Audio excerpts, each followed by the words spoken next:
నమస్కారం, బతుకమ్మ సమాచారానికి స్వాగతం.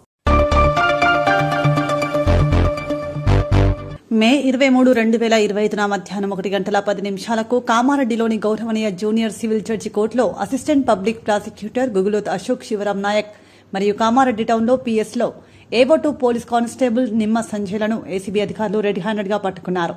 నిందితులైన అధికారులను అరెస్ట్ చేసి హైదరాబాద్లోని నాంపల్లిలోని ఎస్పీఎఫ్ అండ్ ఏసీబీ కేసుల కోర్టు విచారణ కోసం గౌరవనీయ అదనపు ప్రత్యేక న్యాయమూర్తి ముందు హాజరుపరుస్తున్నారు. కేసు దర్యాప్తులో ఉంది. ఈరోజు కామారెడ్డి కోర్టులో ఏపీపీ అశోక్ నాయక్ గారు మరియు సంజయ్ అనే కానిస్టేబుల్ గతంలో 2018లో ఒక కేసు రిజిస్టర్ అయింది కామారెడ్డి టౌన్లో. ఆ కేసులో ఉన్నటువంటి అక్యూజ్డ్ ఇప్పుడు కంప్లైంట్. ఆ కంప్లైంట్ దగ్గర 15,000 రూపీస్ డిమాండ్ చేశారు లంచం.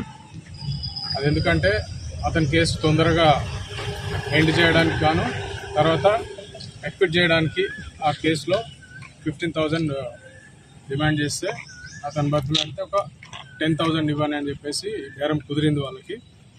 గత వారం నుంచి అతను మా దగ్గర తిరుగుతూ ఉన్నారు.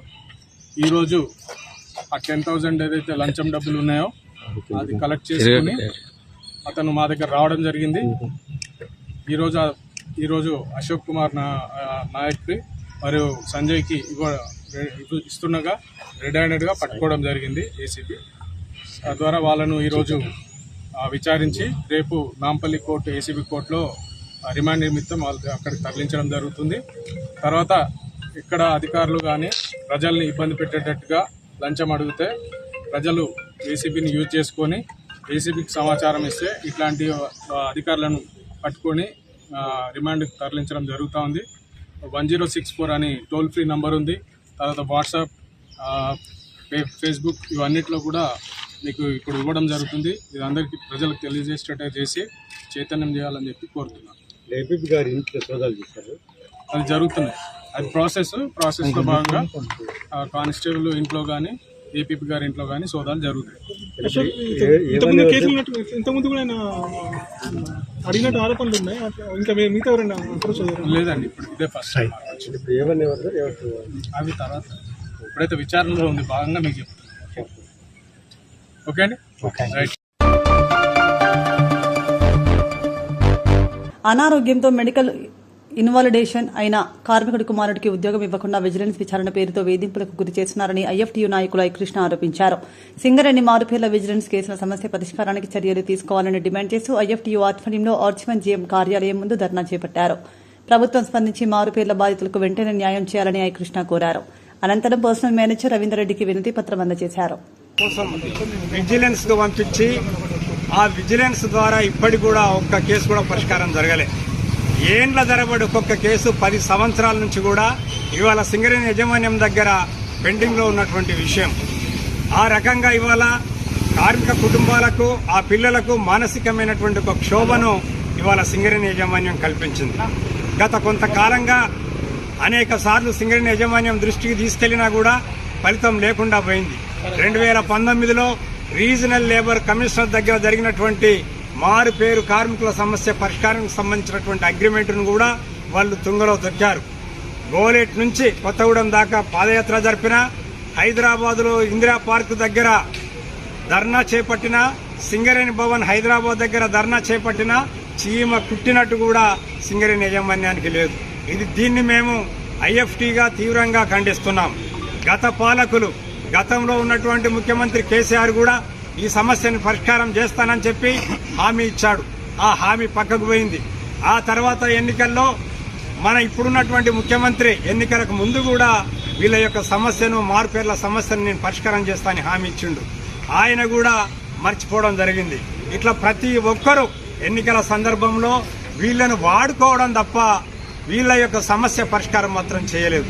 కనుక సింగరేణి యాజమాన్యం అలాంటి ఓపికకు పరీక్ష పెట్టకుండా సహనానికి ఒక హద్దు ఉంటుంది కనుక అసహనానికి గురి చేయకుండా మీరు ఆర్ఎల్సీ ఒప్పందాన్నన్నా అమలు చేయాలి, లేదా మీరు పెండింగ్లో ఉన్నటువంటి అన్ని కేసులపైన విజిలెన్స్ డిపార్ట్మెంట్కు ఒక చర్యల్ని, ఒక సర్క్యులర్ను మీరు జారీ చేసి వెంటనే ఏవి న్యాయమైనవి, అందులో అనేక కేసులు ఉన్నాయి, ఏవి జెన్యూన్ ఉంది, ఏవి చట్టానికి వ్యతిరేకంగా లేవు, చట్టానికి అనుకూలంగా ఉన్నాయి అని చూసి వాటి పరిష్కారానికి మీరు చొరవ చూపాలి.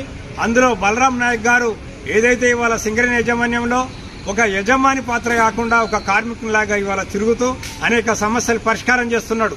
తాను దృష్టికి కూడా మేము తీసుకెళ్లాం కనుక తాను కూడా వెంటనే ఈ విషయంలో సింగరేణి వ్యాప్తంగా ఉద్యమం తీవ్రమై మరొక రూపం తీసుకొని సింగరేణి కార్మికులంతా కూడా ఆందోళన చేపట్టి సమ్మెల దాకా తీసుకెళ్లేటువంటి పరిస్థితి మీరు తీసుకురాకండి సార్. వెంటనే మీరు విజిలెన్స్ ను ప్రక్షాళన చేసి ఈ మొత్తం సమస్యల్ని మీరు పరిష్కరించి అందులో ఏది జెన్యూన్ అనుకుంటే వాళ్ళందరిది లెక్క తీసి వాళ్ళందరికీ ఉద్యోగాలు ఇవ్వాలని ఐఎఫ్టీగా గోదావరిలో బొగ్గని కార్మిక సంఘంగా సింగరేణి యాజమాన్యానికి మేము డిమాండ్ చేస్తున్నాం. ప్రధానమైన సమస్య సింగరేణి మారుపేరు విజిలెన్స్ పెండింగ్ కేసుల సమస్య. గత ఎన్నో సంవత్సరాల నుంచి మేము మారుపేరు విజిలెన్స్ పెండింగ్ కేసుల పైన ఇబ్బంది పడుతున్నామని చెప్పేసి ఈ యొక్క సింగరేణి యాజమాన్యానికి మేము ఎన్నో సార్లు మెమరాండం ఇవ్వడం జరిగింది. ఈ యొక్క సమస్య ప్రతి ఒక్క కోల్బెల్ట్ ఏరియాకు తెలవాలని చెప్పేసి ఏదైతే గోలేటి నుంచి మేము కొత్తగూడెం వరకు కూడా 11 జీఎం ఏరియాలకు కూడా మేము 11 జీఎంలకు మెమరాండం సమర్పించుకుంటూ మా యొక్క బాధను తెలియజేసుకుంటూ వాళ్ళ యొక్క కాళ్ళ దగ్గర మా యొక్క కన్నీటి నీరుని పరవోసి కూడా సార్ మేము ఈ విధంగా బాధపడుతున్నాము, ఇలా సింగరేణిలో దగ్గర ఒక 200-300 మంది ఫేస్ చేస్తున్నాము. ఆ రోజు మా తండ్రులు చేసినటువంటి ఆ రోజు మీరు చేసిన తప్పుకు మా తండ్రుల నుంచి ఈ రోజు మేము బలి అవ్వాల్సి వస్తుంది. దయచేసి ఆ రోజు మీరే మీకు కావాల్సిన ప్రొడక్షన్ కోసం మా తండ్రులను ఊర్ల నుంచి తీసుకువచ్చి మీరు ఆ పేరు చెప్తేనే మీరు ఈ రోజు మీకు కూలి పైసలు ఇస్తా అని చెప్పి బెదిరించి మరి ఆ రోజు చేసుకున్నది మీరు మాత్రమే కాబట్టి ఈ రోజు ఆ రోజు చేసిన తప్పు మీరు కాబట్టి మళ్ళీ ఈ రోజు కూడా మీరు ఆ ఒక కొడుకులు ఏదైతే మా తండ్రులు 30 సంవత్సరాలు ఏదైతే గొడ్డు చాకిరి సింగరేణి బొగ్గబాయిలోకి దిగి వాళ్ళు 30 సంవత్సరాలు పనిచేసి కంపెనీకి ఎంతో ప్రొడక్షన్ ఇస్తే ఇవాళ 6 ఫ్లోర్ల బిల్డింగ్ కట్టుకొని సింగరేణి భవన్ కట్టుకొని ఇవాళ యాజమాన్యులు అందరూ కూడా అలా కూర్చుంటున్నారు. అంటే ఇవాళ 6 లోతుల కింద 6 బాయిల లోతులు ఉన్నటువంటి సమస్య మీకు అర్థమైతలేదా? ఆ రోజు ఎవరు సింగరేణి బొగ్గబాయిలోకి దిగినటువంటి జనాలు ఎవరు? మా యొక్క తండ్రులు. ఇవాళ ఆ రోజు మా తండ్రులే ఉద్యోగాలు చేయకపోతే ఈ రోజు ఈ సింగరేణి ఎక్కడిది? అది మీరు గమనించలేకపోతున్నారా? అంటే వాడుకొని అయిపోయింది. ఈ ఆంధ్రోలు ఉన్న ఎంప్లాయీలను మాత్రమే పట్టించుకుందాం. ఈ యొక్క కార్మికుల లీడర్లకు కూడా ఏంటంటే ఆంధ్రోల్ ఎంప్లాయీలతో అయితేనే మనకు ఏదైనా ఓట్లు వస్తాయి, ఏదైనా వాళ్ళకున్న సమస్యలే చేద్దాం అనుకుంటున్నారా? మరి గత 2 సంవత్సరాల కింద మా తండ్రులు కూడా ఆంధ్రోల్ ఎంప్లాయీలే కదా, వాళ్ళని ఎందుకు మాపా పెట్టాలి? మీరు మీ యొక్క మార్పేర్ల సమస్య పరిష్కరిస్తామని చేతగాకపోతే చేత కాదని చెప్పాలి, పరిష్కరిస్తామంటే పరిష్కరిస్తామని చెప్పాలి. కానీ కాలయాపనతోటి ఇప్పటికీ 2 ప్రాణాలు బలైనాయి. ఈ యొక్క ప్రాణాలను ఎందుకు హత్య లెక్క మీరు చేస్తున్నారు? ఇలా ఇంకెంతో మంది ప్రాణాలు పోవడానికి వస్తుంది. అవుతామని చెప్పండి, లేకపోతే లేదని చెప్పండి. కాలయాపన తప్పదు ఖచ్చితంగా. ఇంతకు ముందున్న సీఎం కూడా ఏదైతే మనకు కేసీఆర్ గారు ఇక్కడికి వచ్చినప్పుడు కూడా మనకు చెప్పినటువంటి విషయం మార్పేర్ల సవరణ పెద్ద విషయం కాదు, చేయొచ్చు అని చెప్పేసి ఆ రోజు కార్య నియామకాలను తీసుకొచ్చింది మేమే, ఇది కూడా పరిష్కరిస్తామని ఆయన హామీ ఇచ్చిండు. దాని తర్వాత ఎలక్షన్ మూమెంట్ లో మమ్మల్ని మభ్య పెట్టడానికా, లేకపోతే ఈ రోజు నీకు సీట్ ఎక్కినాక నీకు ఇలా కళ్ళు కనిపిస్తలేవా? ఎందుకు రేవంత్ రెడ్డి గారు ఆ రోజు భూపాలపల్లి సభలో మీరే కదా చెప్పింది మారుపేర్ల సవరణ ఏముంది? సముద్రాన్ని ఏమన్నా భూపాలపల్లి తీసుకురమ్మని అడుగుతున్నారా? మీరు అడిగేది ఏంటిది? మారుపేర్ల సవరణ. ఈ రోజు యాదాద్రిని యాదగిరిగుట్టగా మార్చినాం, యాదగిరిగుట్టను యాదాద్రిగా మార్చినాం, భూపాలపల్లిని జయశంకర్ భూపాలపల్లిగా మార్చినాం. గివే మార్చినప్పుడు మీ పెద్ద సమస్య అని చెప్పేసి అంత నిండు సభలో కొన్ని లక్షల మంది ఉన్నటువంటి ప్రాంతాల్లో మీరిచ్చిన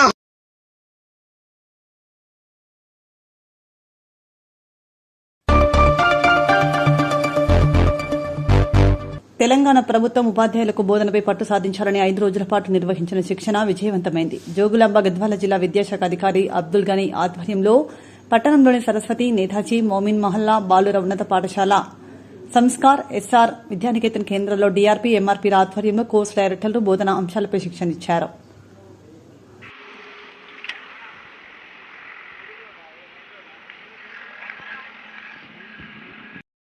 సో అది ఇంటరప్షన్ ఆఫ్ సర్వీస్ కిందకి వస్తుంది, వెనుక లీవ్ అనేది వెళ్ళిపోతాయి. అందుకనే సస్పెన్షన్ అయినప్పుడు ఆ పీరియడ్ని మనము రెగ్యులైజ్ చేయించుకోవాలి. లాస్ట్ అయిపోయిన పర్లేదు. నెక్స్ట్ ఉండదు, కామన్ సెన్స్.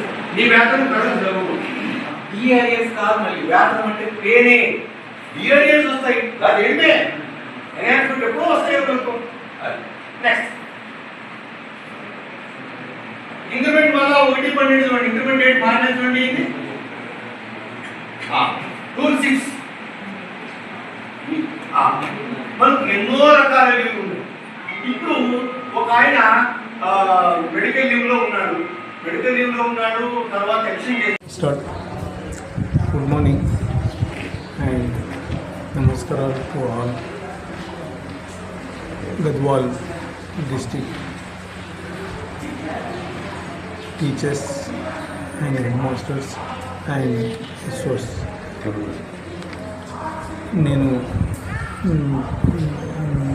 నేను మొహమ్మద్ అబ్దుల్ గని, డిఓ గద్వాల్. మన డిస్టిక్లోన second spell orientation training 20th May నుంచి 24th మే వరకు కండక్ట్ చేస్తున్నాం. ఈ ట్రైనింగ్లన school assistants and GHMs and ఎస్ఓస్కు డిస్ట్రిక్ట్ లెవెల్ తీసుకుంటున్నాము. ఎస్జిటీస్కి మండల్ లెవెల్ కండక్ట్ చేస్తున్నాం.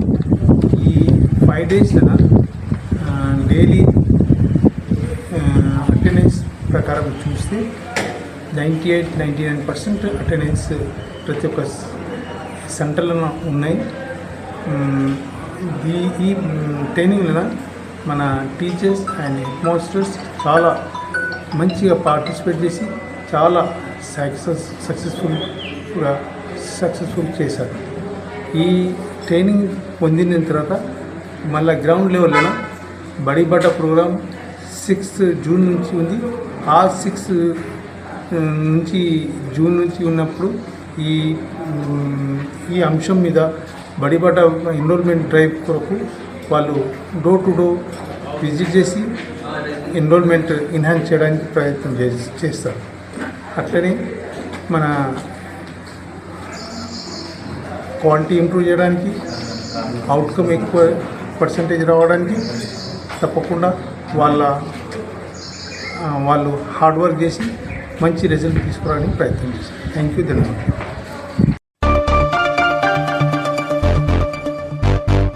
శ్రీ తిమ్మప్ప స్వామి దేవాలయంలో భక్తుల సందడి. జోగులాంబ గద్వాల జిల్లా మల్దకల్ మండల కేంద్రంలో వెలిసిన ఆదిశీల క్షేత్రం మల్దకల్ స్వయంభూ లక్ష్మీ వెంకటేశ్వర స్వామి దేవాలయంలో శనివారం సందర్భంగా భక్తులు అధిక సంఖ్యలో పాల్గొని స్వామివారికి మొక్కులు తీర్చుకున్నారు. సందర్భంగా దేవాలయానికి వచ్చిన భక్తులకు ఆలయ చైర్మన్ పట్వారి ప్రహ్లాదరావు, ఈవో సత్యచందారెడ్డి ఆధ్వర్యంలో మల్దకల్ గ్రామానికి చెందిన గద్వాల టీచర్ సాయన్న, కవిత దంపతులు అన్నదానం ఏర్పాటు చేయగా పూజలు నిర్వహించి భక్తులకు అన్నదానం చేశారు.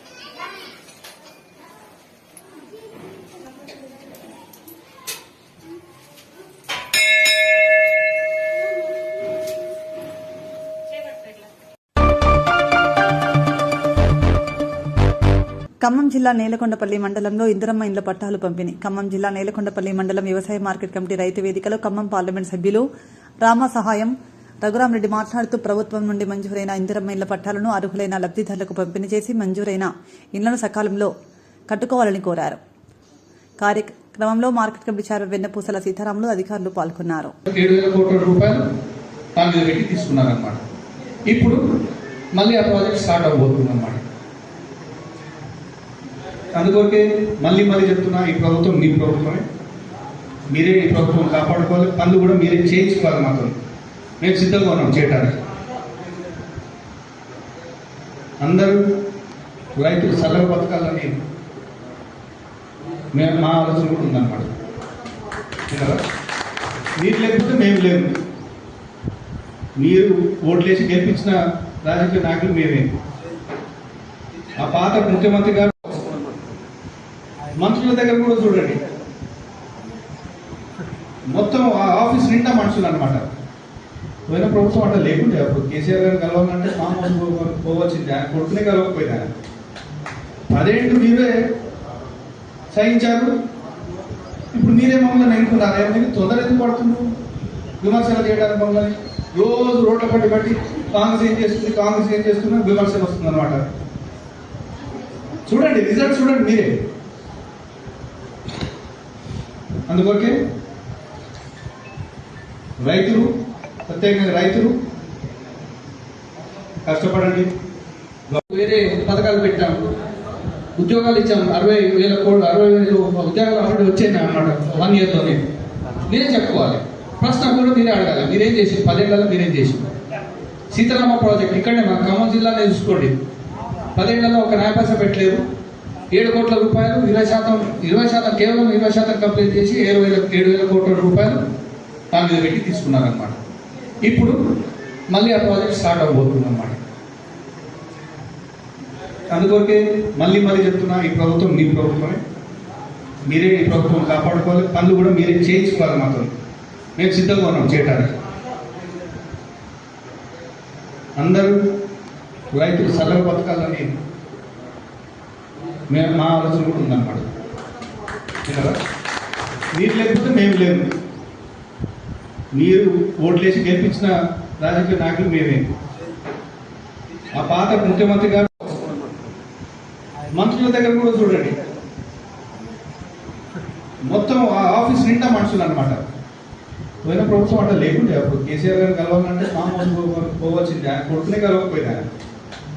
10 ఏళ్ళు మీరే సహించారు. ఇప్పుడు మీరే మమ్మల్ని ఎన్నుకున్నారా? మీరు తొందర ఎందుకు పడుతున్నారు విమర్శలు చేయడానికి? మమ్మల్ని రోజు రోడ్ల పట్టి కాంగ్రెస్ ఏం చేస్తున్నా విమర్శలు వస్తుంది అనమాట. చూడండి రిజల్ట్ చూడండి మీరే. అందుకొరకే రైతులు, ప్రత్యేకంగా రైతులు కష్టపడండి.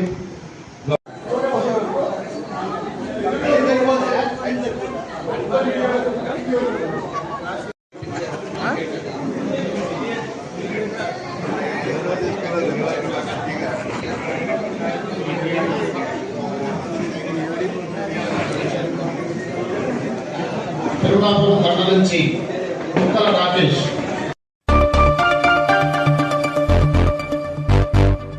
ఖమ్మం జిల్లా తల్లాడలో సత్తుపల్లి ఎమ్మెల్యే మఠ రాగమయ్య దయానంద్ ఇందిరమ్మ ఇండ్ల లబ్దిదారులకు సంబంధించి తల్లాడ మండలంలోని 27 గ్రామ పంచాయతీలకు గాను మొదటి దఫాగా 525 ఇండ్ల పట్టాలను లబ్దిదారులకు పంపిణీ చేశారు. సందర్భంగా ఎమ్మెల్యే మాట్లాడుతూ కాంగ్రెస్ ప్రభుత్వం నియోజకవర్గానికి 3,500 ఇండ్లు మంజూరయ్యాయని, కావున ఇండ్లు రాలేని వారు నిరుత్సాహపడదని, అర్హులైన అందరికీ ఇందిరమ్మ ఇండ్లు వస్తాయని, ప్రభుత్వ నమూనా ప్రకారం ఇండ్లు నిర్మించుకోవాలని, ప్రతి సోమవారం ఇండ్లకు సంబంధించి డబ్బులు నేరుగా లబ్దిదారుని అకౌంట్లో పడతాయని తెలియజేశారు.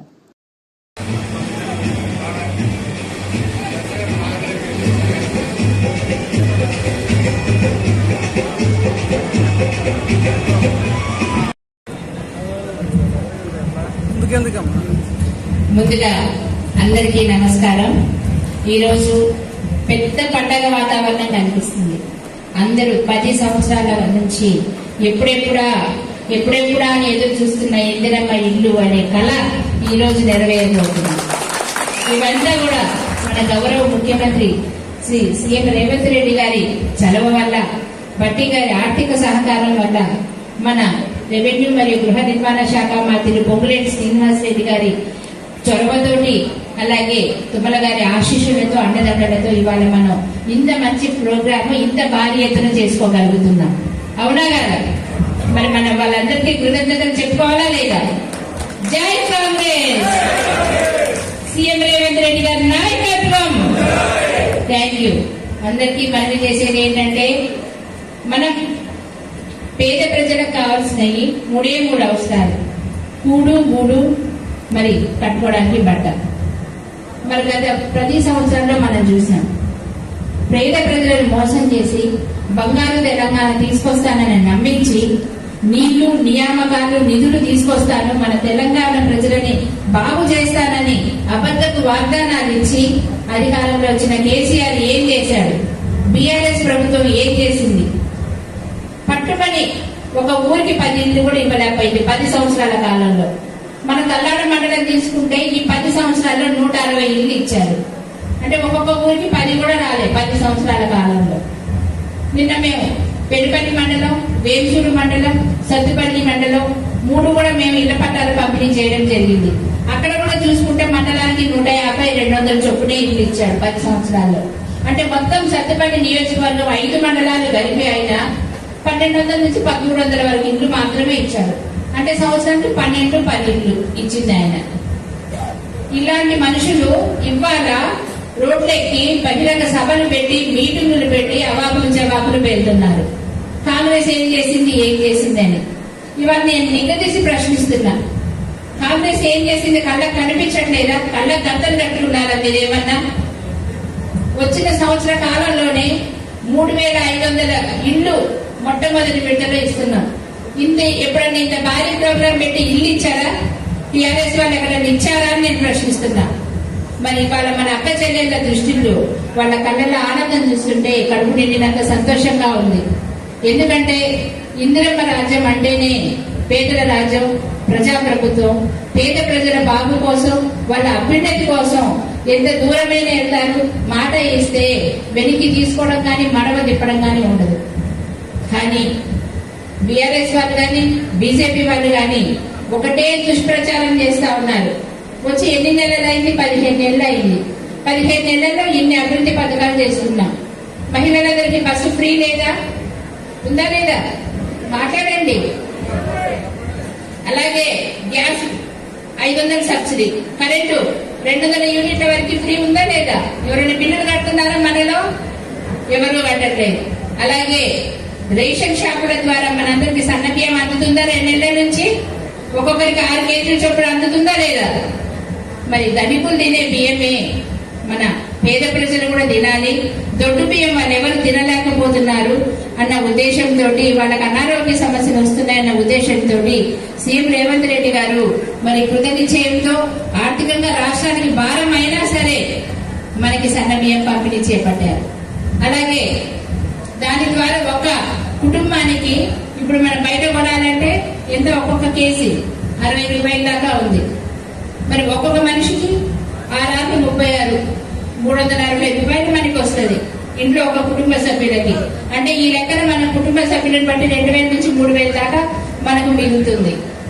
అలాగే కరెంటు బిల్లు ద్వారా ప్రతి ఒక్కరికి 200 యూనిట్ల వరకు కరెంటు బిల్లు ఫ్రీ కనుక దాదాపు 500 నుంచి 1000 రూపాయల దాకా అది మిగులుతుంది.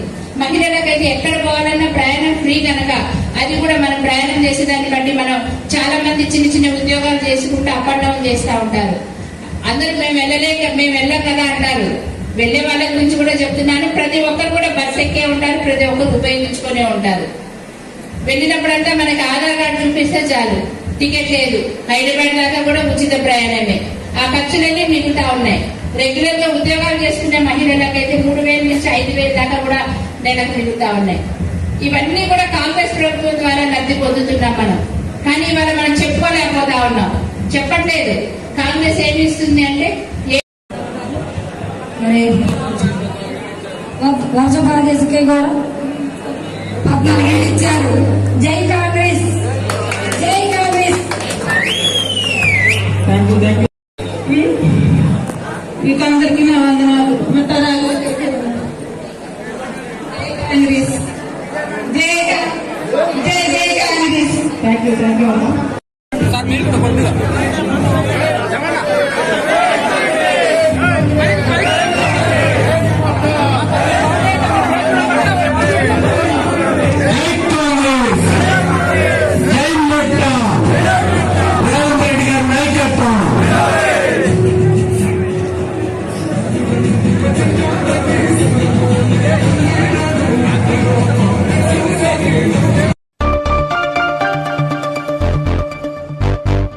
భారతదేశంలో కమ్యూనిస్ట్ పార్టీ ఆవిర్భవించి 100 సంవత్సరాలు అవుతున్న నేపథ్యంలో పార్టీని మరింత బలమైన రాజకీయ శక్తిగా ముందుకు తీసుకెళ్తామని, వామపక్ష భావజాలాన్ని అంతం చేయడం ఎవరితరం కాదని సిపిఐ జాతీయ కార్యవర్గ సభ్యులు మాజీ ఎమ్మెల్యే చాడ వెంకటరెడ్డి అన్నారు.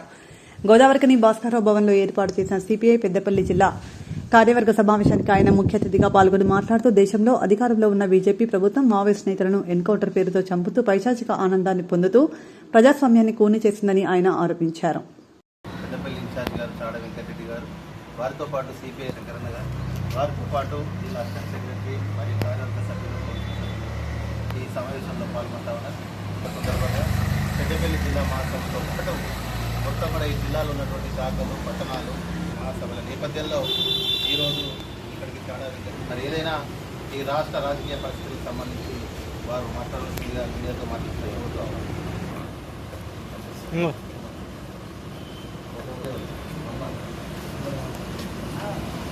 కమ్యూనిస్ట్ పార్టీ శత జయంతి ఉత్సవాలు గత సంవత్సరం డిసెంబర్ 26లో 99 పూర్తి చేయబడి 100 సంవత్సరాలు అడుగుపెట్టిన సందర్భంగా గల్లీ నుంచి ఢిల్లీ దాకా జాతీయ స్థాయి వరకు కూడా శత జయంతి ఉత్సవాలు కొనసాగుతున్నాయి. అదేవిధంగా మా సంస్థాగత ఎన్నికలు 3 సంవత్సరాలకు ఒకసారి శాఖ నుంచి, మండలం నుంచి, పట్టణం నుంచి, జిల్లా నుంచి, రాష్ట్రం నుంచి జాతీయ మహాసభలు జరుగుతాయి. అవి చండీగఢ్లో సెప్టెంబర్ 21 నుంచి 25 వరకు జరగబోతుంది. తర్వాత రాష్ట్ర మహాసభలు మేడ్చల్ జిల్లాలో ఆగస్టు 19 నుంచి 22 వరకు జరగబోతుంది.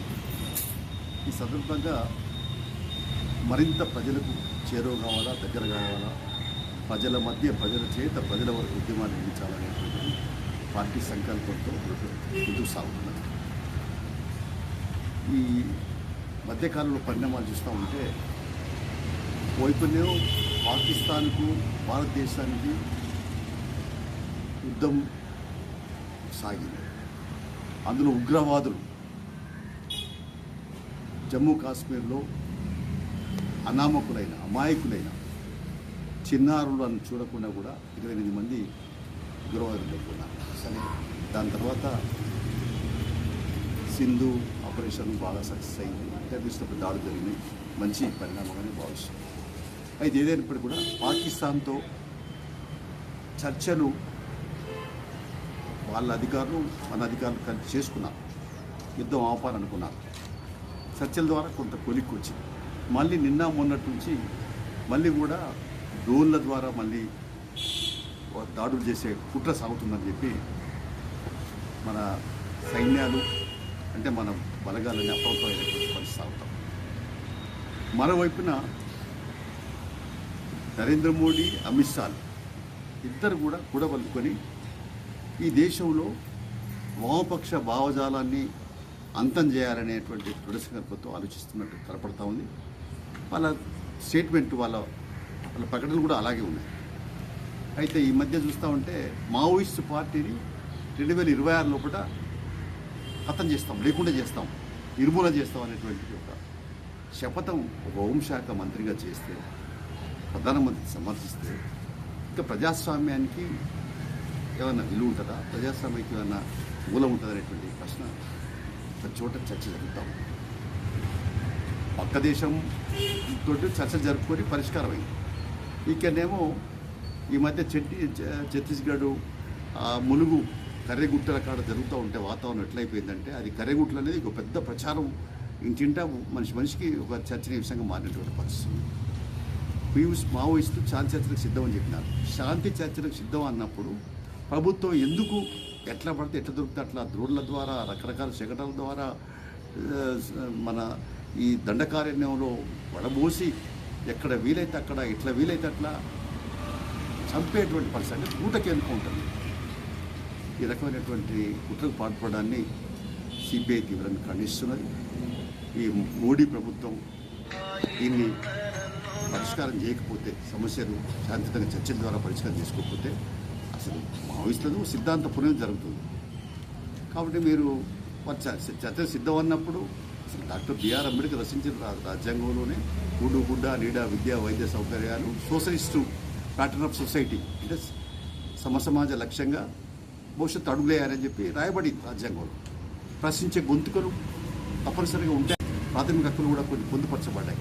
అంటే హక్కులు అడిగితే అరెస్టులు, లేకుంటే ప్రశ్నించే గొంతుకలను రాజద్రోహుల కేసు పెట్టి జైలు నిర్బంధించి, కుట్ర కేసులు పెట్టి నానా విభత్సం ఇప్పటికే చేస్తున్నారు. ప్రొఫెసర్ సాయిబాబా 90% వికలాంగుడైనటువంటి అతన్ని దూరంగా దానికి అట్లా జరిగినది. తర్వాత ఇట్లా ఒక రకంగా చెప్పాలంటే సాయిబాబా ప్రొఫెసర్, ఢిల్లీ యూనివర్సిటీ ప్రొఫెసర్గా ఉన్నవాడిని పెడితే సుప్రీంకోర్టు నిర్దోషం తెచ్చింది. అంటే నిజంగా నేరం ఎవరు చేసినట్టు? మోడీ ప్రభుత్వం చేసినట్టు, మోడీ చేసినట్టు. ఇప్పుడు వరారావు కూడా అక్కడే, ఇప్పుడు రాజద్రోహం కేసులో బాంబేలో ఉన్నటువంటి పరిస్థితి. ఇట్లా చాలామంది పౌర హక్కుల నాయకులు జైల్లో పెట్టినటువంటి పరిస్థితులు. ఇప్పుడు చూస్తే ఇప్పుడు ఈ కర్రెగుట్ల పరిణామాలు చూస్తూ ఉంటే కేసీరావును కూడా తీసుకొచ్చి మావోయిస్టు అధినేత ఇటు ప్రధాన కార్యదర్శి ఉన్నాయని తీసుకొచ్చి కూడా ఆయనను కాల్చి చెప్పినటువంటి పరిస్థితి ఉదంతం చూస్తూ ఉంటే ఇది ఊటకు వెనుకుంటే అర్థం పడుతుంది అనేది చెప్పొచ్చు. కాబట్టి దీనికి సంబంధించిన మేము సిపిఐ పార్టీ కూడా అంటే జ్యుడిషియల్ ఎంక్వైరీ న్యాయ విచారణ జరిపిస్తే వాస్తవాలు బయటకు వస్తాయి. అసలు ఎందుకు ఇలాంటి పరిణామాలు చోటు చేసుకుంటాయో తెలుస్తుంది. ఎవరు కారకులు, అది ఎన్నుకుంటారా, బుడికి ఎన్నుకుంటారా, కాల్చంపుతున్నారా, ఏం జరుగుతుందో తెలుస్తాం. ప్రభుత్వమే స్వయంగా ప్రకటించింది మేము వేరేస్తామని. ఛాన్సలర్ సిద్ధం అంటే కూడా చర్చలు చేయట్లేదు. ఇది నియంతృత్వానికి అర్థం పడుతుంది. రాజ్యాంగ ఉల్లంఘనలకు ప్రభుత్వం పాల్పడుతుంది ఈ సందర్భంగా తెలియపరుస్తామని. కాబట్టి రానున్న కాలంలో కూడా ప్రజలు కూడా చైతన్యవంతులు కావాలా. ఇవాళ ప్రజాతంత్ర ప్రగతిశీల శక్తులందరూ కూడా ఈ కేంద్ర ప్రభుత్వం అనుసరిస్తున్న విధానాన్ని ఎండగట్టేందుకు సన్నద్ధం కావాలని చెప్పేసి ఈ సందర్భంగా కోరడం జరుగుతూ ఉంది. ఇంకోవైపు చూస్తే న్యాయ వ్యవస్థను కూడా నిర్వీర్యం చేసే కుట్ర చేస్తున్నటువంటి పరిస్థితి కనపడుతుంది. సుప్రీంకోర్టు ప్రధాన న్యాయమూర్తిగా ఉన్నటువంటి మొన్ననే మరి ప్రమాణ స్వీకారం చేసి తన స్వంత రాష్ట్రం మహారాష్ట్రకు వస్తే మహారాష్ట్ర ప్రభుత్వం అక్కడ బీజేపీ ప్రభుత్వం ఉన్నది. కనీసం ఆయనకు డీజీపీ సిఎస్ కనీసం కరోనా కావాలి మాట్లాడాలి. అంటే ఎంత దూరం పోతుందంటే ఒక అన్ని వ్యవస్థల పైన మాదే పెత్తనం ముద్రేసుకుంటాం అనేటువంటి పరిస్థితి పోవడం అనేది చాలా దుర్మార్గం. ఒక ప్రధాన అత్యున్నత న్యాయస్థానం అది సుప్రీంకోర్టు. దాని ప్రధాన న్యాయమూర్తికి వస్తే కనీస మర్యాదలు, కనీసం ప్రోటోకాల్ లేకపోవడం అనేది దీన్ని దుర్మార్గం ఖండిస్తున్నాం. ఇలాంటి పత్రం మానుకోవాలని విజ్ఞప్తి చేస్తున్నాం. తర్వాత రాజ్యాంగంలో పొందుపరిచిన ప్రాథమిక హక్కులు కావాల్సిన మాత్రం సహించేది అని చెప్పి హెచ్చరిస్తున్నాం.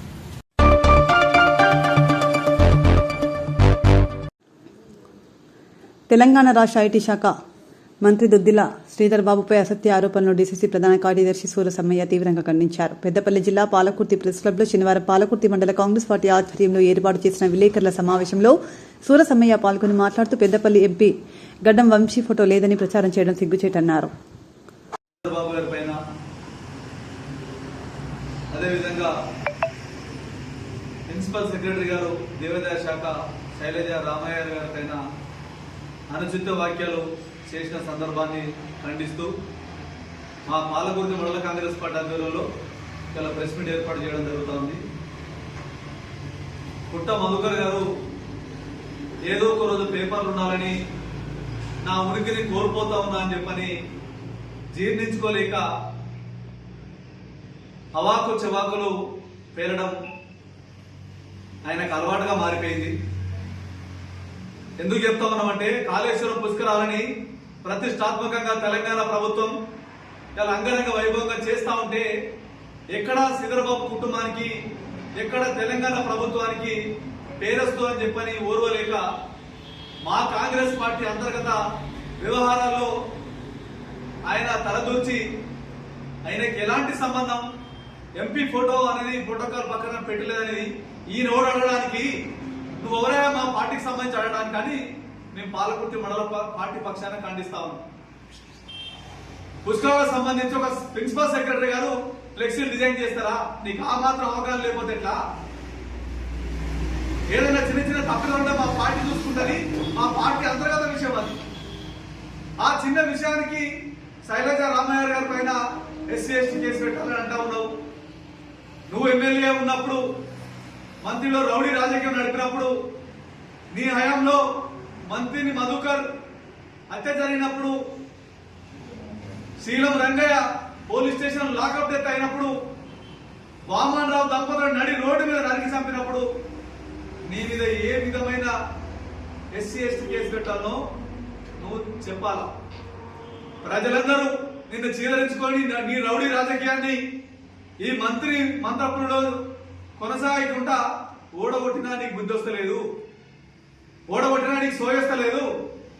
ఏదో రకంగా ఇలా ఈ ప్రాంతానికి సంబంధించి అభివృద్ధిగా తెలంగాణ రాష్ట్రానికి తలమానికంగా ఇలా మంత్రిని ప్రాంతాన్ని తీర్చిదిద్దాలని గౌరవనీయులు పెద్దలు శ్రీధర్ బాబు గారు అనిత్యం ప్రయత్నం చేస్తూ ఈ ప్రాంతానికి ఇవాళ కోకోకోలా కంపెనీ కానీ యువతకు స్కిల్ డెవలప్మెంట్ పరంగా ఇక్కడ అనేక ప్రతి నియోజకవర్గానికి స్కిల్ డెవలప్మెంట్ సెంటర్లు ఓపెనింగ్ కానీ ఇలా ప్రభుత్వం ప్రతిష్టాత్మకంగా ఇలా పేదలకు సన్నబియ్యం పంపిణీ కానీ ఇలా ఐటీ ఇండస్ట్రీ శాఖలో దాదాపు 2 లక్షల కోట్ల పెట్టుబడులు మన తెలంగాణ రాష్ట్రానికి తీసుకొచ్చే విషయంలో కీలక పాత్ర వహించి ఇలా షాడో ముఖ్యమంత్రిగా పేరు తెచ్చుకున్న శ్రీధర్ బాబు పైన ఇంకా నీ అక్కసు పోతలేదు. నువ్వు ఇప్పటికైనా బుద్ధి తెచ్చుకో. శ్రీధర్ బాబు గారు దాంట్లో కొంతైనా ప్రజలకు చేసిన పాపాలని మర్చిపోయి ప్రజలకు దగ్గరే కార్యక్రమం చేయగాని ఏదో రకమైన ప్రెస్ మీట్ పెట్టి పుష్కరాలు బాగా జరుగుతలేవని చెప్పని, ఏర్పాట్లు బాగా లేవని, కేసులు పెట్టాలని ఏదో ఒక అబండాలు ముప్పై కార్యక్రమం చేస్తాను. పోయి చూడు ఎలా అంగరంగ వైభవంగా త్రివేణి సంగమంలో పుష్కరాలు ఏర్పాటు చేస్తూ ఇలా బ్రహ్మాండంగా గౌరవనీయులు శ్రీధర్ బాబు గారు అక్కడే ఉండి ప్రతి మన నియోజకవర్గానికి సంబంధించి ప్రతి కుటుంబం కాళేశ్వరం పుష్కరంలో పాల్గొనాలి, ఆ గంగా స్నానం చేయాలి, ఆ దేవుని కటాక్షం పొందాలని చెప్పని ఆయన స్వయంగా బస్సులు పెట్టి ఇలా ప్రజలందరికీ పుష్కర స్నానం చేపించే కార్యక్రమం ఆయన చేస్తూ ఆయన దేవుడిని మనలో పొందుతా ఉన్నాడు. నువ్వేమో రౌడీ రాజకీయాలు, హత్య రాజకీయాలు, ఇంకా ఈ విధమైన నెగటివ్ మా మంత్రి ప్రాంతానికి తప్ప నువ్వు చేసేది ఇక్కడ ఏం లేదు. నువ్వు ఇంకేమైనా గుర్తు తిరుగుతావు. నీ ప్రాంతంలో అంతా నడి రోడ్డు వామనరావు దంపతులను మర్డర్ చేసినప్పుడు ఒక్కరోజు ప్రెస్ మీట్ పెట్టి వాళ్ళని అరెస్ట్ చేయాలి అజయ్ గారు మాట్లాడినవా? ఆ శీలం రంగయ్యకి సంబంధించి హత్యల సూత్రధారి నువ్వు, వామనరావు దంపతుల హత్యల సూత్రధారి నువ్వు, మంత్రి మధుకర్ హత్యకు సంబంధించిన సూత్రధారి నువ్వు.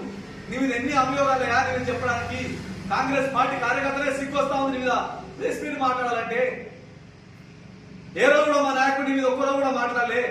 నువ్వు చేసిన అరాచకాల పైన ఒక్కరోజు కూడా ప్రజల పక్షాన్ని నిలబడి కొట్లాడింది తప్ప ఒక్కరోజు కూడా ఇప్పటిదాకా ప్రభుత్వం వచ్చి 17 నెలలుగా వస్తా ఉంది. నీ మీద ఒక్కరోజు ఏ అఘాయితమైన చేయడానికి ప్రయత్నం చేసినా మా శ్రీధర్ బాబు గారు ఆయన అభివృద్ధికి మారుపేరు.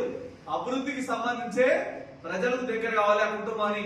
శ్రీపాదరావు గారి కాడ నుంచి ఇప్పటిదాకా శ్రీధర్ బాబు గారు అన్నింటి ప్రజలకు పనిచేస్తూ పేదోనికి హాస్పిటల్ అయినా, ఊరికి సంక్షేమ పదాలైనా ఇలా అదే అనేక అభివృద్ధి పనులు మన ప్రాంతానికి తీసుకొచ్చే విషయంలో ఆయన పనిచేస్తా ఉన్నాడు. కానీ నువ్వు ఏదో ఒక నెపం మొప్పి ఇలా శ్రీధర్ బాబు గారి పైన అసత్య ఆరోపణలు చేస్తే నన్ను ప్రజలు మర్చిపోరని, పత్రికలు కనబడొచ్చని చెప్పని ఇష్టం వచ్చిన వాగ్దానం మాట్లాడుతా ఉన్నావు. ఇది నీ పరాకాష్ట. నీకు పిచ్చి ముదిరింది. నేను ఎక్కడ పోటీ చేసినా నాకు అవకాశాలు వచ్చేటట్లు లేవని ఇలా నువ్వు ఆలోచన చేసి ఏది పడుతుంది మాట్లాడతాను. నీకు అలా ఏ పార్టీలో రేపు పోతావో తెలియదు. కేసీఆర్ దగ్గర నీకు అక్కడ స్థానం లేకుండా పోయింది. నువ్వు ఏ పార్టీ నేను చూసుకున్న పరిస్థితి లేదు. నీ వల్ల మంత్రికి కలంకనే కానీ నీ వల్ల మంత్రికి ఎలాంటి ఉపయోగం లేదు. ఇది ప్రజలందరూ గమనిస్తా ఉన్నారు. గమనించే నిన్ను ఓడగొట్టా నీకు ఇంకా బుద్ధి రాకుండా ఆ శ్రీధర్ బాబు గారి పైన, మా నాయకుడు శ్రీధర్ బాబు గారి పైన, గవర్నమెంట్ అధికారి శైలజ రామారావు గారి పైన నీకు ఏ విధంగా నోరు వచ్చిందయ్యా? ఎంత అభివృద్ధి పరంగా గతంలో కేసీఆర్ గారే మెచ్చుకొని అనేక అవార్డులు ఇవ్వడం జరిగింది. శైలజ రామారావు మంచి ఆఫీసర్ అని ఇలా నువ్వేం ఈ విధంగా మాట్లాడుతా ఉన్నావు. ఖబర్దార్ బిడ్డ పుట్టమదు, ఇప్పటికైనా బుద్ధి వేసుకొని నీ ఆలోచన మార్చుకోకపోతే రేపు నీకు ప్రజలు నిన్ను మంత్రులు కూడా తిరగనియరు.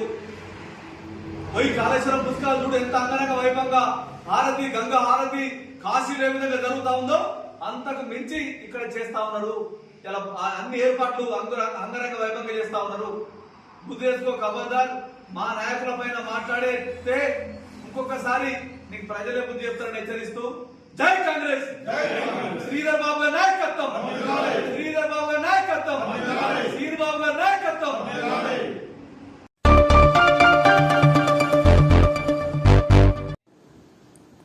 సమాచార హక్కు చట్టం కమిషనర్గా నియమితులైన జర్నలిస్ట్ పివి శ్రీనివాస్ కు ఈ రోజు ఖమ్మం పట్టణంలోని ఐఎంఏ ఫంక్షన్ హాల్లో జర్నలిస్టులు, డాక్టర్లు, లాయర్ల సమక్షంలో ఘనంగా సన్మానం జరిగింది. కార్యక్రమాన్ని ఉద్దేశించి పివి శ్రీనివాస్ ప్రసంగించారు.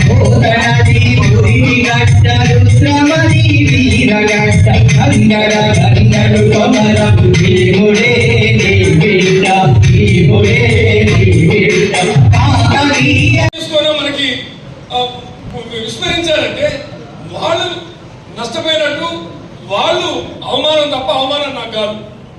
ఇది కూడా మనం గుర్తుపెట్టుకోవాలి. మనకి ఏదైనా అవకాశం రాకపోతే వెంటనే తిట్టిపోస్తుంటాం, అది తప్పదు.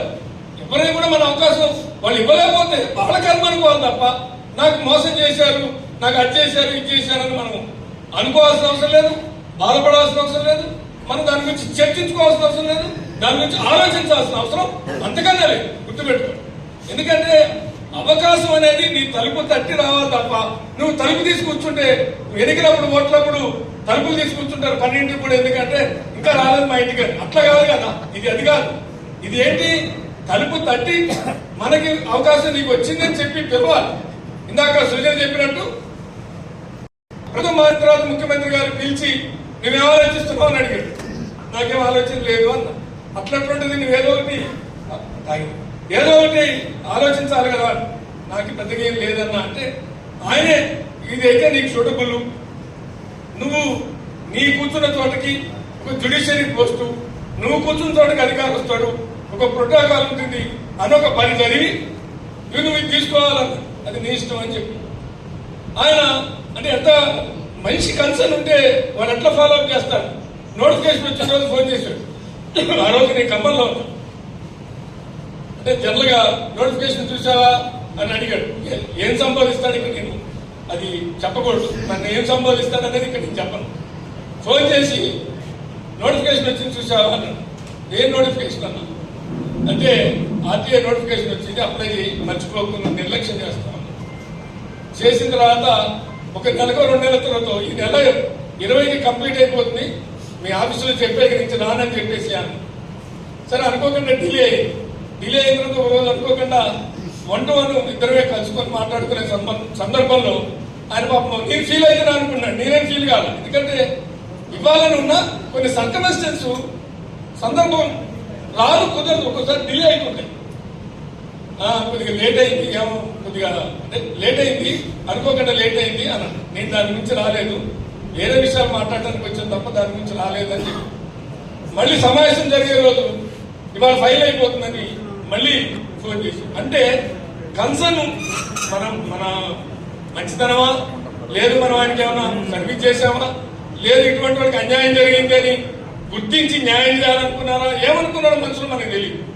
ఇది ఎందుకని అంటున్నా అంటే ఇందాక నేను చెప్పిన పదాలకి ఇది ఉదాహరణ అంటున్నా.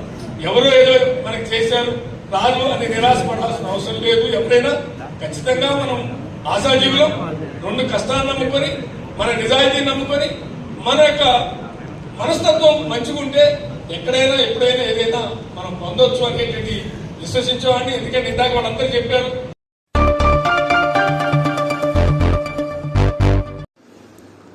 జనాభా ప్రాతిపదికన బీసీలకు విద్య, ఉద్యోగం, రాజకీయ, వ్యాపార రంగంలో తమ వాటా తమకు కావాలని కేంద్ర రాష్ట్ర ప్రభుత్వాలను కోరడం జరుగుతుందని బీసీ ఆజాదీ ఫెడరేషన్ వ్యవస్థాపక జాతీయ అధ్యక్షులు జక్కని సంజయ్ కుమార్ తెలిపారు.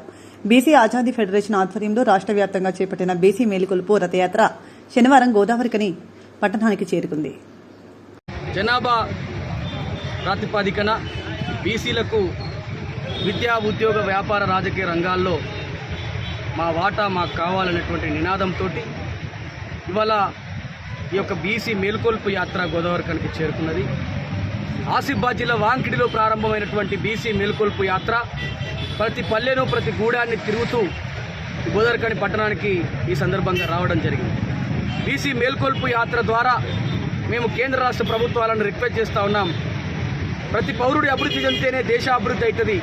కాబట్టి అట్టడుగు వర్గాలైనటువంటి శ్రామిక వర్గాలు, ఉత్పత్తి వర్గాలైనటువంటి బీసీలను అభివృద్ధి చెందించాల్సినటువంటి బాధ్యత, వారి హక్కుల కోసం పనిచేయాల్సినటువంటి బాధ్యత కేంద్ర రాష్ట్ర ప్రభుత్వాల మీద ఉంటుంది. కాబట్టి జనాభా ప్రాతిపదికన విద్యా, ఉద్యోగ, వ్యాపార, రాజకీయ రంగాల్లో బీసీలకు హక్కులను పంచాలని మేము ఈ సందర్భంగా రిక్వెస్ట్ చేస్తూ ఉన్నాం. అదే రకంగా ఇవాళ స్థానిక సంస్థల ఎన్నికలు త్వరలో పెట్టబోతా ఉన్నామని చెప్పేసి రాష్ట్ర ప్రభుత్వం ద్వారా పేపర్ల ద్వారా లీకులు వస్తూ ఉన్నాయి. కాబట్టి మేము రిక్వెస్ట్ చేస్తూ ఉన్నాం రాష్ట్ర ప్రభుత్వాన్ని. 42% వాటా కోసం అసెంబ్లీలో తీర్మానం చేసి పెట్టారు. అసెంబ్లీ తీర్మానం కోసం అనేక పోరాటాలు జరిగాయి. మేము ఆమరణ దీక్షలు చేసి ప్రాణాలకు తెగించి పోరాటం చేసినటువంటి సందర్భంలో కాంగ్రెస్ పార్టీ స్పందించి పీసీసీ చీఫ్గా బీసీ బిడ్డను పెట్టడం, అదే రకంగా కులగణన చేయడం, అసెంబ్లీ తీర్మానం చేయడం జరిగింది. కానీ ఆ అసెంబ్లీ తీర్మానాన్ని అమల్లోకి తీసుకురావాలి. అమల్లోకి వచ్చిన తర్వాతనే ఈ రాష్ట్రంలో ఎన్నికలు నిర్వహించాలని మేము డిమాండ్ చేస్తూ ఉన్నాం. దానికోసం అని చెప్పేసి ఇవాళ కోర్టు సీలింగ్ ఉన్నది. ఆ కోర్టు సీలింగ్ మించి 50% రిజర్వేషన్లు మించి ఇవ్వకూడదనేటువంటి ఒక ప్రతిపాదన వినబడుతున్నట్టు. కాబట్టి ఆ కోర్టు తీర్పులోనే ఉన్నది. ఎంపరికల్ డాటా ఎక్కడైతే ఉంటుందో అక్కడ రాష్ట్ర ప్రభుత్వాలకు హక్కు ఉంది. కాబట్టి ఆ అధికారం మేరకు స్థానిక సంస్థల్లో 42% వాటాను అమలు పరచాలని మేము రిక్వెస్ట్ చేస్తూ ఉన్నాం.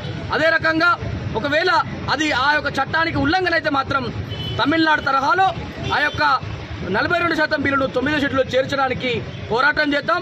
అయ్యా ముఖ్యమంత్రి గారు ఈ ఉద్యమానికి మీరు నాయకత్వం వహించండి, తప్పకుండా కూడా 42% వాటాను అమలు జరిగిన తర్వాతనే ఎన్నికలు నిర్వహించాలి తప్ప మీరు పార్టీ పరంగా ఇస్తే మా బీసీలను గోసబెట్టినట్టు అవుతుంది, మీరు పార్టీ పరంగా ఇస్తే బీసీలను మోసం చేసినట్టు అవుతుంది. కాబట్టి అయ్యా మీకు చేతులెత్తి నమస్కరించి వేడుకుంటా ఉన్నాం యావత్ బీసీల పక్షాన 42% వాటాను ఈ రాష్ట్రంలో అమలు పరిచిన తర్వాతనే ప్రజాస్వామ్య వ్యవస్థలో తొలిమెట్టుగా ఉన్నటువంటి స్థానిక సంస్థల్లో మేము 78 ఏళ్లకే మోసపోతా ఉన్నాం. ఒక ఏడాది 2 ఏళ్లు ఎన్నికలు లేట్ అయితే జరిగే నష్టం ఏమి లేదు. కాబట్టి ఇలా బీసీలకు ఇచ్చినటువంటి హామీను మీరే అమలు చేయాలి. మీరు తప్ప ఈ రాష్ట్రంలో కేంద్రంలో ఎలాంటి ప్రభుత్వాలున్నా కూడా ఇంతవరకు సాహసోపేత నిర్ణయాలు చేయలేదు. కాబట్టి ఇది అమల్లోకి వచ్చిన తర్వాతనే ఎన్నికలు నిర్వహించాలని మేము డిమాండ్ చేస్తా ఉన్నాం, రిక్వెస్ట్ చేస్తా ఉన్నాం. యూత్ ఫెడరేషన్ వ్యవస్థాపక అధ్యక్షులు శ్రీ జక్కని సంజయ్ గారి ఆధ్వర్యంలో ఈ మేమేంటో మాకంత వాటా అనేటటువంటి బీసీల గురించి ఉద్యమ పోరాటం చేస్తున్నటువంటి ఈ యాత్ర ఆసిఫాబాద్ వాంకిడి నుండి మొదలై తెలంగాణ రాష్ట్రం అంతటా కూడా ఇది జరుగుతూ ఉంటుంది. మరి అందుకోసమని బీసీల వాటా మేమెంతో మాకంతో వాటా అనేటటువంటి బీసీ నినాదంతో బీసీలందరూ ముందుకు వచ్చి రాబోయే స్థానిక ఎన్నికల్లో మహిళలందరికీ కూడాను మరి బీసీల వాటా ప్రకటించి మా వాటాను మాకు వచ్చే విధంగా ప్రభుత్వం చర్యలు తీసుకోవాలని మా ఈ ఉన్నత ఆశయాన్ని ప్రభుత్వం గుర్తించి దయచేసి మా వంతుగా మా దిశగా మేము చేస్తున్న ప్రయత్నాన్ని మీడియా మిత్రులు కూడా అందరూ దీన్ని ప్రచారంగా పెద్ద ఎత్తున అందరికీ ప్రభుత్వం కన్ను తెరిచే విధంగా సహాయం చేయాలని అర్థిస్తూ కులాలకు రాజ్యాంగబద్ధంగా బీసీ కుల జనాభా ప్రాతిపదికన జనాభా లెక్కల ప్రకారం బీసీలకు రావాల్సిన వాటా ఉద్యోగాలలో కావచ్చు, రాజకీయంగా కావచ్చు, రాజ్యాంగపరంగా కావచ్చు, ప్రతిదీ కూడా ఈ సమాజంలో బీసీలకు దక్కాల్సిన వాటా ఖచ్చితంగా దక్కాలనే ఉద్దేశంతో వాంకిడి నుంచి అన్నగారు అలంపూర్ వరకు జక్కని సంజీవ్ గారు బీసీల మేలుకొలుపు యాత్ర ప్రారంభించి ఈరోజు మన గోదావరికి విచ్చేసిన సందర్భంగా వారికి ప్రత్యేక స్వాగతం సుస్వాగతం. అన్నగారు వచ్చేది వాస్తవంగా మా నోటీసులో లేదు, లేకుంటే ఇంకా ఘనంగా స్వాగతం చెప్పేవాళ్ళం, క్షమించాలి. ఈ మధ్య మీ అందరికీ తెలుసు బీసీల గురించి విపరీతమైన పోరాటాలు కావచ్చు, బీసీల విషయంలో తప్పనిసరిగా న్యాయం జరగాలనే ఉద్దేశంతో మన రాష్ట్ర ప్రభుత్వం, మన రాష్ట్ర ముఖ్యమంత్రి రేవంత్ రెడ్డి గారు ఇటీవలే బీసీ కుల గణన చేసి దానికి సంబంధించిన పూర్తి డాటా డిక్లేర్ చేయడం అయింది. రాబోయే రోజులలో తప్పనిసరిగా బీసీలకు 42% వాటా స్థానిక సంస్థల ఎన్నికల్లో కావచ్చు, ప్రతి విషయంలో కూడా 42% వాటా ఇవ్వడానికి అసెంబ్లీ తీర్మానం చేసి దాన్ని ఢిల్లీకి పంపిన సంగతి మనందరికీ విదితమే. దాన్ని ఆదర్శంగా తీసుకొని రాబోయే రోజులలో భారతదేశ వ్యాప్తంగా కూడా ఈ కులగణన చేసి తప్పనిసరిగా బీసీలకు ఈ భారతదేశంలో రావాల్సిన అన్ని రంగాల్లో రావాల్సిన వాటాను తప్పనిసరిగా బీసీలకు వచ్చే విధంగా పోరాటం చేయాల్సిన బాధ్యత మనందరికీ ఉన్నది. ఇలా ఈ కార్యక్రమాన్ని తీసుకొని బీసీల్లో ఎంతో ఆత్మస్థైర్యాన్ని నింపుతూ బీసీలను చైతన్యపరుస్తూ ఊరు వాడవాడ తిరుగుతున్న సంజీవ్ అన్న గారు ఇంకా అద్భుతంగా ముందుకెళ్తూ అనేక కార్యక్రమాలు నిర్వహించి బీసీల అభ్యున్నతికి, బీసీల పురోగతి అన్నిటికీ కూడా ఆయన శక్తి వంచన లేకుండా పనిచేసే ధైర్యం, ఆ శక్తి సామర్థ్యాల భగవంతుడు ఇవ్వాలని ఆయన కోసం ఆహర్నిశలు మేము కూడా మా వంతు సహకారం ఇవ్వడానికి తప్పనిసరిగా ముందుంటాం. రాబోయే రోజులలో తమ స్వలాభం కోసం పనిచేసే గడ్డం వివేక్ వెంకటస్వామి కుటుంబం మంత్రి శ్రీధర్ బాబును ఆబాస్ వాళ్లు చేయాలని చూడడం మానుకోవాలని INTUC senior vice president Kampelli Sammaiah హితో పలికారు. గోదావరికని ప్రెస్ క్లబ్లో శనివారం ఏర్పాటు చేసిన మీడియా సమావేశంలో ఐఎన్టీయూసీ వైస్ ప్రెసిడెంట్ వడ్డేపల్లి దాసుతో కలిసి ఆయన మాట్లాడుతూ గడ్డం ఫ్యామిలీ ఏనాడు పార్టీ కోసం ప్రజల కోసం పనిచేయలేదని, అలాంటి వ్యక్తులు కావాలని మంత్రి శ్రీధర్ బాబుపై బురజల్లే ప్రయత్నం చేస్తున్నారని ఆరోపించారు. దాదాపు 30 సంవత్సరాలుగా రాజకీయ పదవులను అనుభవించిన వివేక్ వెంకటస్వామి కుటుంబం దళితులకు ఏం చేసిందో చెప్పాలని డిమాండ్ చేశారు.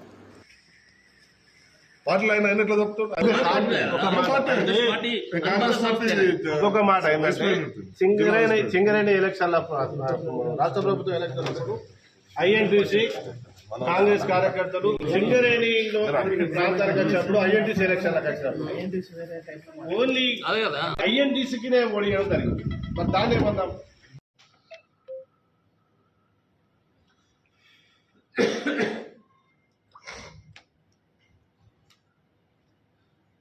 వివేక్ వెంకటస్వామి గారు ఈ మధ్యకాలంలో కాన్స్టిట్యూన్సీని పట్టించుకోకుండా రాష్ట్ర వ్యాప్తంగా దళిత వర్గాల శ్రేయస్సు కోసం, దళిత వర్గాల ప్రయోజనం కోసం పనిచేస్తుందని చెప్పి దళితుల్లో చీలిక తీసుకొచ్చి మాదిగ వర్గాలు వాళ్ళ ప్రయోజనాల కోసం కొట్లాడి రిజర్వేషన్ల కోసం పోరాడినప్పటికీ కూడా ఒక సోదరులాగా కలిసి ఉన్న వ్యక్తులను విభజించి ఆయన స్వప్రయోజనాల కోసం, ఆయన మంత్రి పదవి కోసం ఒక వర్గం నా వెంట ఉందని చెప్పేసి ముఖ్యమంత్రి దగ్గరనో కేంద్ర నాయకుల దగ్గర చెప్పుకోనికి ప్రయత్నం చేస్తున్న దాన్ని మరి మేము తీవ్రంగా ఖండిస్తున్నాం. ఏదైతే గత 50 సంవత్సరాలుగా మరి స్వాతంత్రం వచ్చినప్పటి నుండి కూడా మాదిగ సామాజిక వర్గానికి న్యాయం జరగకపోగా గత 30 సంవత్సరాల నుండి మరి మందకృష్ణ మాదిగ గారి నాయకత్వంలో మరి ఏబిసిడి రిజర్వేషన్ల కోసం మరి న్యాయమైన సామాజిక పరమైనటువంటి సామాజిక ద్రోహంతో న్యాయం చేయాలని చెప్పేసి ఉద్యమం చేస్తున్న సమయంలో మరి అనేక సార్లు మరి రాజశేఖర రెడ్డి ప్రభుత్వంలో కానీ మరి అదేవిధంగా రేవంత్ రెడ్డి గారు కూడా వచ్చిన తర్వాత అసెంబ్లీలో మరి మాదిగ సామాజిక వర్గానికి న్యాయం జరగాలి, మరి అదేవిధంగా ఏబిసిడి వర్గీకరణ జరగాలని చెప్పి అసెంబ్లీలో తీర్మానం చేయడం కాకుండా మరి ఆ వర్గీకరణ ఒకవేళ జరిగితే న్యాయపరమైన తీర్పు వస్తే ఖచ్చితంగా ఇంప్లిమెంట్ మేము చేస్తామని చెప్పేసి మరి రాష్ట్ర ముఖ్యమంత్రి సాక్షాత్తు అసెంబ్లీలో ప్రకటించిన సందర్భంలో కూడా పార్టీ నిర్ణయాలను వ్యతిరేకం చేస్తూ అసెంబ్లీలో జరిగిన తీర్మానం ఒక ఎమ్మెల్యే అయి ఉండి కూడా అసెంబ్లీలో జరిగిన తీర్మానాలను కూడా వ్యతిరేకిస్తూ మరి సుప్రీంకోర్టు ఇచ్చినటువంటి తీర్పును కూడా మరి కాల రాస్తూ ఒంటెత్తు పొగడబోతున్న వివేక్ గారికి ఇది సరైన కాదని చెప్పేసి మరి తెలియజేస్తున్నాం. మరి అదేవిధంగా మచ్చలేని నాయకుడు అజాత శత్రువులాగా ఉన్నటువంటి ఏదైతే మన శ్రీధర్ బాబు గారు మరి ఏ వివాదాలకు పోకుండా, ఎలాంటి గ్రూప్ తగాదాలకు పెట్టకుండా, ఎలాంటి గ్రూపులు మెయింటైన్ చేయకుండా ఒక కలక్షకమైన మనస్తత్వంతో ఒక మంచి ఉద్దేశంతో మరి కాంగ్రెస్ పార్టీని మరి ఆయన తండ్రి నుండి ఇప్పటి వరకు మరి కాంగ్రెస్ వారసత్వాన్ని కొనసాగిస్తూ కాంగ్రెస్ ప్రభుత్వం నుండి ప్రజలకు మరి కార్యకర్తలకు అందరికీ కూడా మేలు చేస్తూ ఈ ప్రభుత్వాన్ని నడిపిస్తున్న ముందుకు తీసుకుపోతున్న సందర్భంలో వివేక్ గారు కేవలం ఆయన పదవి కోసం వచ్చి ఇవాళ ఉంటాడా, మరి రేపు బీజేపీకి పోతాడా, మరి టీఆర్ఎస్కి పోతాడో తెలియని పరిస్థితుల్లో ఉండి ఈ కాంగ్రెస్ ద్వారా ఎదిగినటువంటి మరి వివేక్ కానీ వాళ్ళ సంతానం మరి వినోద్ గారు కానీ వంశీ గారు కానీ ఇవాళ శ్రీధర్ బాబు గారిని అబాస్పాలు చేయడానికి శ్రీధర్ బాబు గారిని ఏదో ఆయన మీద అభాండాలు మోపనికి చేస్తున్న ప్రయత్నం ఇది సరైనది కాదని తెలియజేస్తూ, ఏదైతే నువ్వు నిజమైన దళిత నాయకును అయితే, ఏదైతే నీ తండ్రి గారు దళితుల కోసం ఏ విధంగానైతే మరి కృషి చేసిందో మరి అదే విధంగా కూడా నువ్వు దళిత సామాజిక వర్గానికి నువ్వు దళితుల అన్ని వర్గాల ఓట్లతో చెన్నూరులో గెలిచినావు, నీ కొడుకు కూడా ఎంపీ మరి పెద్దపల్లి కాన్స్టిట్యున్సీలో గెలిచింది. కాబట్టి ఈ వర్గ విభేదాలు మాని మరి దళితులందరూ కూడా మేలు చేసే విధంగా మరి ప్రయత్నం చేయాలని చెప్పేసి ఈ సందర్భంగా చెప్తున్నాం.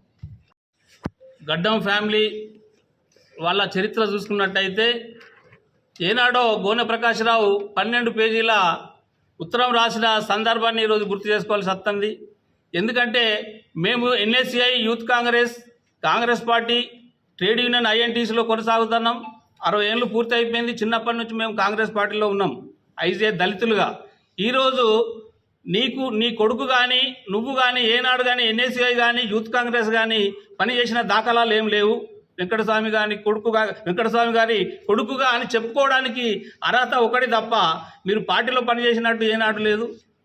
ఆనాడు వెంకటస్వామి గారు సిద్దిపేట నుంచి ఫస్ట్ ఎంపీగా పోటీ చేసినప్పుడు దారవీరస్వామి అనే ఆయన కోటర్ల నుంచి ఫస్ట్ ఎలక్షన్ కొట్లాడినప్పుడు మేమందరం ఆయన ఎంబడి ఉన్నాం. వివేకకు ఇక్కడ వాడలు తెలివై, ఊళ్ళు తెలివై, గ్రామాలు తెలివై. అప్పుడు నేను ఎంబడి ఉండి యూత్ కాంగ్రెస్ లక్ష్మణ్ కుమార్ కానీ ఇక్కడ ఉన్న యూత్ కాంగ్రెస్ వాళ్ళు అందరం కానీ ఆయనకు గ్రామాలు ఇవన్నీ పరిచయం చేసినటువంటి సందర్భము మేము ఈరోజు గుర్తు చేయాల్సిన అవసరం ఉన్నది. ఎందుకంటే ఇక్కడ కాంగ్రెస్ పార్టీ ఎన్నో మీ నాన్నకాల నుంచి మొదలు పెడితే ఇప్పటికీ ఈరోజు ఇక్కడ కాంగ్రెస్ పార్టీకి ఆఫీసు లేకుండా పోయింది. అది మీ ఫ్యామిలీ చేయబట్టే. ఆ రోజు మేము వెంకటస్వామి గారుకి చెప్పినాము, తర్వాత మీకు కూడా చెప్పినాము, వివేకానందకి ఇక్కడ ల్యాండ్ ఉన్నది, అక్కడ ల్యాండ్ ఉన్నది, మనకు కంపల్సరీ ఇక్కడ కాంగ్రెస్ పార్టీ ఇంత పెద్ద ఆర్గనైజేషన్ ఉన్నది కాబట్టి ఆఫీస్ అండ్ ఇవరకు కాంగ్రెస్ పార్టీ ఆఫీసు లేకపోవడం అనేది సిగ్గుసేటుగా మేము భావిస్తున్నాము. అది వెంకటస్వామి గారి గడ్డం ఫ్యామిలీ వాళ్ళ పుణ్యమే ఈరోజు ఇక్కడ జాగాలు లేకుండా పోయినాయి. అది మేము దాన్ని ఖండిస్తున్నాం. ఇంకోటి, జాతీయ పార్టీగా చెప్పుకుంటూ నువ్వు ఈరోజు దళిత వర్గాన్ని చీల్చిన సందర్భాన్ని మేము ఎన్నడూ చూడలేదు. అసెంబ్లీలో దళితులను కంపల్సరీ ఎస్సీ వర్గీకరణ జరుగుతుంది అని చెప్పి మన సీఎం గారు పార్లమెంటుకు పంపించిన సందర్భాన్ని గుర్తు చేస్తున్నాం. దాన్ని వ్యతిరేకిస్తూ నువ్వు మాలవ వర్గాన్ని, ఒక వర్గాన్ని నువ్వు టార్గెట్ చేస్తూ మాలలే నాకు ఓట్లు వేసినట్టు, మాలలే గెలిపించినట్టుగా కరెక్ట్ కాదు. ఈరోజు నేషనల్ పార్టీలో ఉండి నువ్వు ఈరోజు చేసినటువంటి దగాకోరు పనులకు మేము దాన్ని ఖండిస్తున్నాం. అట్లాంటి పద్ధతులు మానుకోవాలి.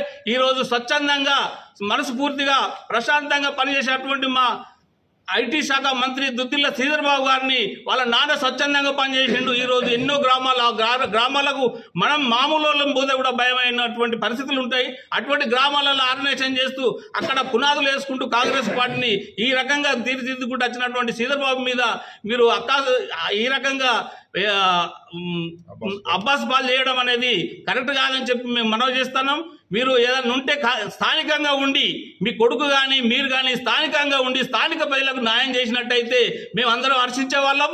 ఆ రకంగా లేకుండా మీరు హైదరాబాద్లో, ఢిల్లీలో వండుకుంటూ ఏదో కాంట్రాక్ట్ వర్కర్లు, ఈరోజు మనం చూసినాం కాంట్రాక్ట్ వర్కర్లను చూసినట్టు మా కార్యకర్తలను చూస్తున్నారు. ఇది అందరికీ తెలుసు, సీనియర్ కార్యకర్తలు తెలుసు, పాత్రికేయ మిత్రులకు అందరికీ తెలుసు. ఇది ఏ రోజు మీరు ఏదో ఎలక్షన్ ముందుకు రావడము, కొంతమందికి డబ్బులు ఇవ్వడము, ఆర్గనైజేషన్ చేసుకోవడము, ఓట్లు వేయించుకోవడము, వెళ్ళిపోవడం, ఇది మీ ఆర్గనైజేషన్.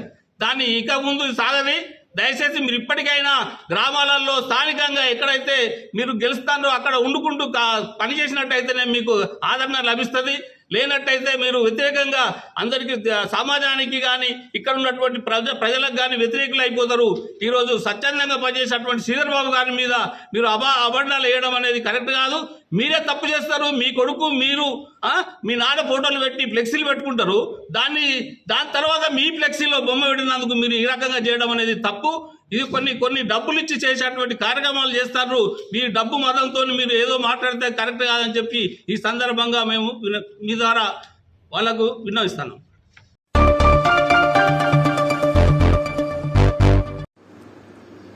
గోదావరికని పారిశ్రామిక ప్రాంత నగర అభివృద్ధిలో భాగంగా రోడ్డు వెడల్పు కోసం జరుగుతున్న కూల్చివేత కొనసాగుతోంది. రోడ్డు వెడల్పు కోసం రోడ్డుకు అడ్డుగా ఉన్న బిల్డింగ్లను తొలగించడంలో రామగుండం నగరపాలక సంస్థ వెనుకాడటం లేదు. ఇందులో భాగంగా గోదావరికని మార్కండే కాలనీ ఎంట్రన్స్లో రాజేష్ థియేటర్ దగ్గరలోని ఒకప్పుడు బార్ షాప్ నిర్వహించిన సివిల్ కాంట్రాక్టర్ రాజమల్లుకు చెందిన బిల్డింగ్ను రామగుండం నగరపాలక సంస్థ అధికారులు పోలీస్ బందోబస్తు మధ్య ప్రొక్లైనర్లతో కూల్చివేశారు, నేలమట్టం చేశారు.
పెద్దపల్లి జిల్లాలోని రైతులకు నిబంధనలను పాటిస్తూ విత్తనాలను విక్రయించాలని జిల్లా కలెక్టర్ కోయ శ్రీహర్ష అన్నారు. శుక్రవారం సమీకృత జిల్లా కలెక్టరేట్లో సమావేశ మందిరంలో విత్తనాల విక్రయంలో ఈ-పాస్ యంత్రాల వినియోగంపై రిటైలర్లకు నేషనల్ ఫర్టిలైజర్స్ లిమిటెడ్ ఆధ్వర్యంలో నిర్వహించిన శిక్షణ కార్యక్రమంలో జిల్లా కలెక్టర్ కోయ శ్రీహర్ష, డీసీపీ కర్ణాకర్, రాష్ట్ర విత్తన అభివృద్ధి సంస్థ చైర్మన్ సుంకేటి అవినాష్ రెడ్డితో కలిసి పాల్గొన్నారు.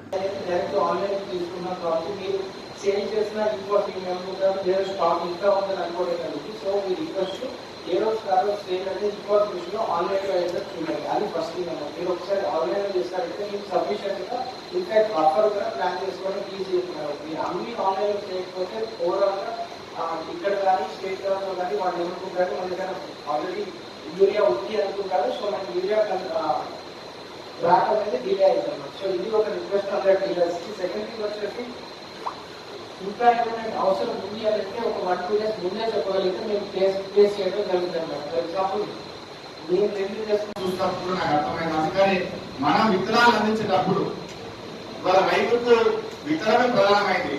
ఆ విత్తనమే సరిగా లేకపోతే పంట నష్టం జరిగి వివిధ రకాల మందులు కొట్టి చివరకు గిట్టుబాటు రాక రైతులు ఆత్మహత్యలు చేసుకున్న సంఘటనలు రాష్ట్ర చాలా చూస్తా ఉన్నాం. కాబట్టి విత్తనం మనమంతా కూడా ఇక్కడ వచ్చిన మేము మీరైనా కానీ వ్యవసాయ కుటుంబ నేపథ్యం కలిగి వాళ్ళని. కాబట్టి రైతులు కాపాడుకోవాల్సినటువంటి బాధ్యత మనకు ఉంది. గత 50-60 ఏళ్ళ నుంచి మనం చూస్తా ఉంటే ఒకప్పుడు విత్తన పరిస్థితి వేరు, ఇప్పుడు ఉన్నటువంటి విత్తన పరిస్థితి వేరు. ఆనాడు రైతుల స్వయంగా విత్తనాలను తయారు చేసుకొని వచ్చే సీజన్ మళ్ళీ వాళ్ళ విత్తనాలు వాడుతున్నప్పుడు ఎలాంటి నష్టాలు జరగాలి రైతులకు. అంటే పెట్టుబడి పెరగలేదు, రోగాలు రాలేదు పంటకు, తిన్నటువంటి ప్రజలకు కూడా ఆరోగ్యం చెడిపోలేదు. కానీ క్రమంగా అనేక రకమైన కంపెనీలు వచ్చి హైబ్రిడ్ అని అధిక దిగుబడులకు పోయి ఊళ్ళే దాని నుంచి 10 రకాల క్యాన్సర్ బారిన వారి చనిపోతున్న సందర్భాలు తెలియకుండానే మనం అంతా కూడా వ్యాపారం పడుతున్న పరిస్థితి ఉన్నది. ఇవాళ మందు లేకపోతే పంట లేని పరిస్థితి వచ్చిన కారణం ఇక్కడ రకరకాల విత్తనాలు వచ్చి ఇవాళ ఆ స్థితి తీసుకొచ్చి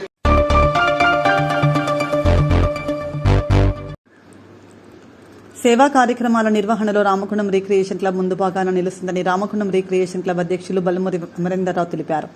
గోదావరికని మెయిన్ చౌరస్తాలో రామగుండం రీక్రియేషన్ క్లబ్ ఆధ్వర్యంలో నిర్వహిస్తున్న ఉచిత మజ్జిగ పంపిణీ కార్యక్రమం నేడు 24వ రోజుకు చేరుకుంది. 24వ రోజు శనివారం సింగరేణి ట్రాన్స్పోర్ట్ కాంట్రాక్టర్ చందుపల్ల రాధా మల్లారెడ్డి దంపతుల పెళ్లి రోజు సందర్భంగా ఉచిత మజ్జిగ పంపిణీ కార్యక్రమం చేపట్టారు.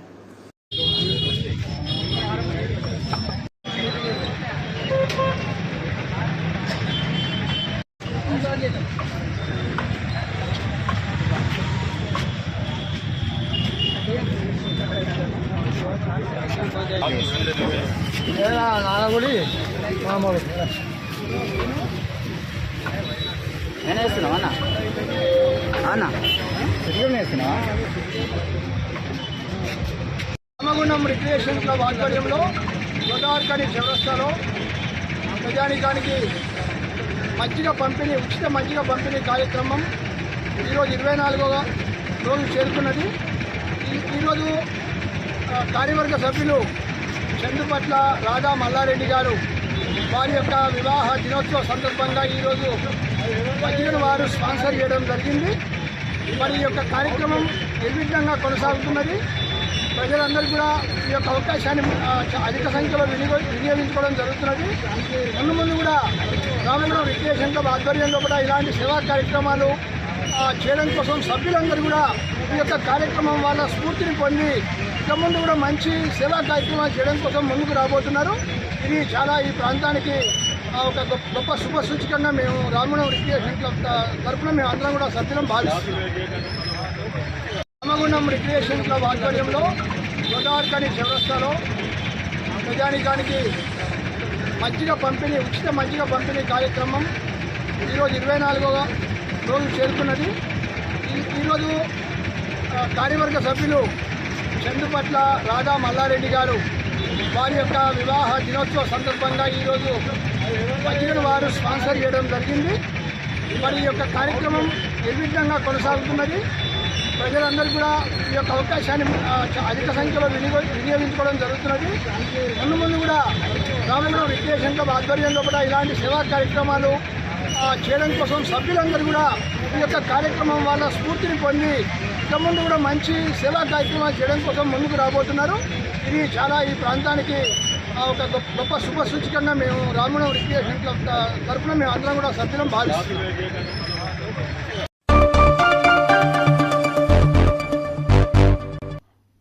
ఇంతటితో వార్తలు సమాప్తం. నమస్కారం.